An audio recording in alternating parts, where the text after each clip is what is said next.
In this video, we will study the principle of linear impulse and momentum.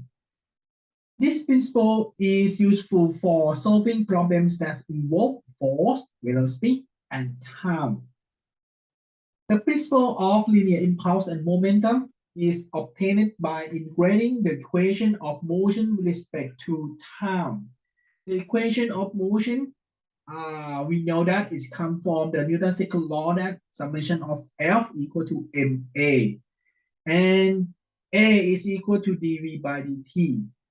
Separating variables and integrating between the limit v equal to v1 at time t equal to t1 and v equal to v2 at time t equal to t2.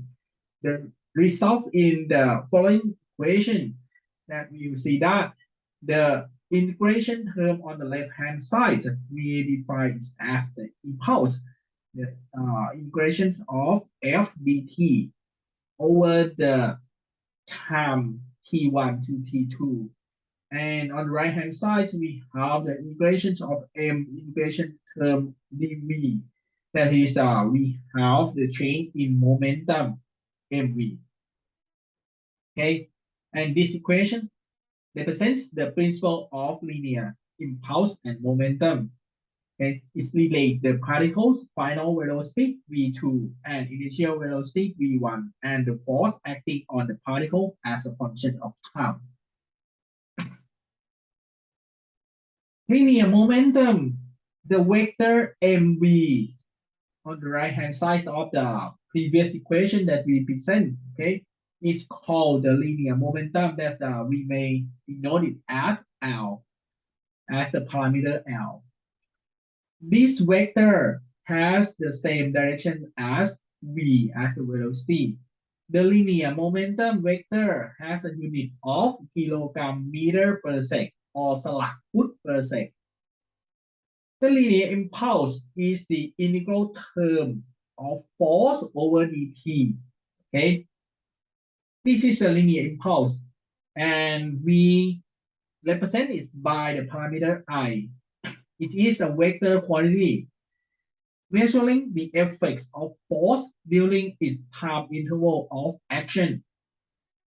The impulse acts in the same direction as F and has unit of Newton second or pound second. The impulse may be determined by direct integration of the term I is impulse is equal to integration of F dt.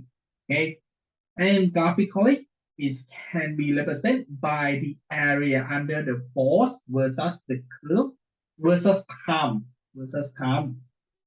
Okay, so if F is constant, then the impulse is defined by the area under the curve, or it may be defined like this equation, that is for the constant force is the impulse is equal to force time multiplied with the difference in time. So principle of linear impulse and momentum is written in the vector form as this equation. It is composed of, on the left hand side, it is the momentum as the at the first state, okay, plus the impulse, additional impulse from time t1 to t2, and then we get the final momentum at time t2. Okay, this equation can be decomposed into the scalar form, that is composed of three components, okay, in x, in y, and in z direction. Okay, like this equation. And let's take a look at this example.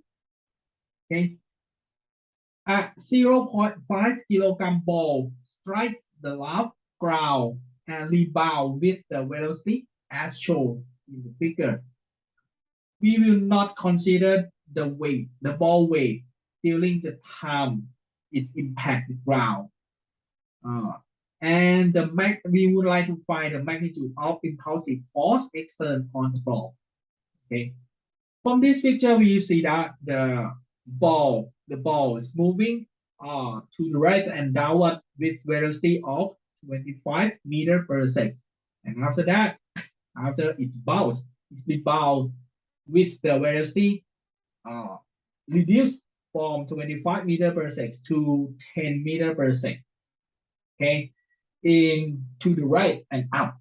Okay, so according to this, we may imagine that the ball when it hitting the ground, you see that it's moving with 25 meter per second. Okay, and after that, it should have some impulse force. Okay, it should have some impulse force that is acting to the ball. It's the integration of FDT over here over time, over the short time period T1 to T2. Okay, and after that, the ball is moving up and to the right with the reduced speed. Okay, to equal to 10 meters per second. Okay, so we would like to find the magnitude of impulsive force of the ball. We will use the impulse and momentum, okay, to solve this problem. Principle of impulse and momentum to solve this problem. Okay, so when we draw the diagram, impulse and momentum diagram, okay, this can be drawn like this. Okay, this is the momentum at time t1, okay, plus the additional impulse, that is the we have the impulse from the ball that's in contact uh, to the floor. Okay, the impulse causes the ball weight, and the normal force n can be neglected because their magnitude are very small in comparison with the impulse from the ground. Okay, it has the weight and the normal force. Okay, that is maybe cancel out because it is small in comparison with the main impulse that is change the ball direction. Okay, so according to this, when we assume the diagram like this, and we have the final momentum like this, according to the problem that is given us, that is moving with the 30 degree from horizontal line. Okay, so from the principle of impulse and momentum, we can write the equation like this. And after that, this is in vector form. We can write it in vector also, that is v1. We decompose it into two components, that is in x direction, that is represented by I, and j direction, that is represented for vertical direction. Okay, so for the left hand side, the mass of the ball is equal to 0.5 kilogram. Okay, and the velocity v1 is equal to 25 meter per second, going down with 45 degree respect to the horizontal. Okay, so then Vx is become, if we set up to the right, is positive. So then the velocity is become 25 cosine 45 degree I. Okay, and we also set up upward as the positive according to the reference line. X is like this, x y, positive to the right and upward is to the right.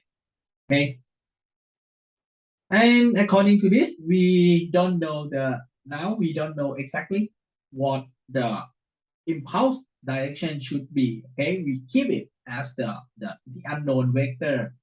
Okay, but the velocity v1, we know that vx is positive because it's go to the right.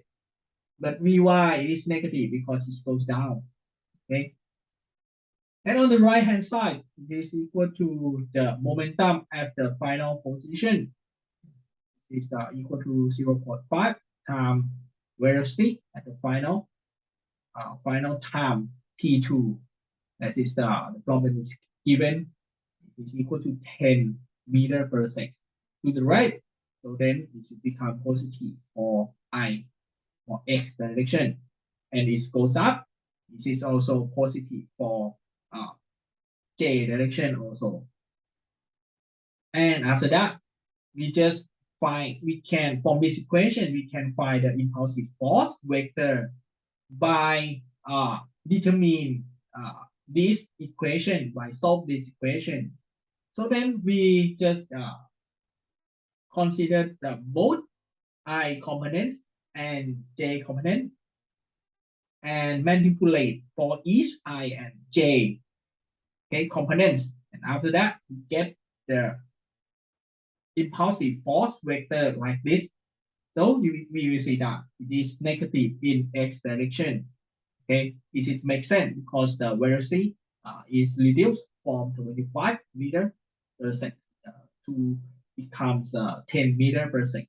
Okay, the impulsive force is try to reduce the horizontal speed of the ball.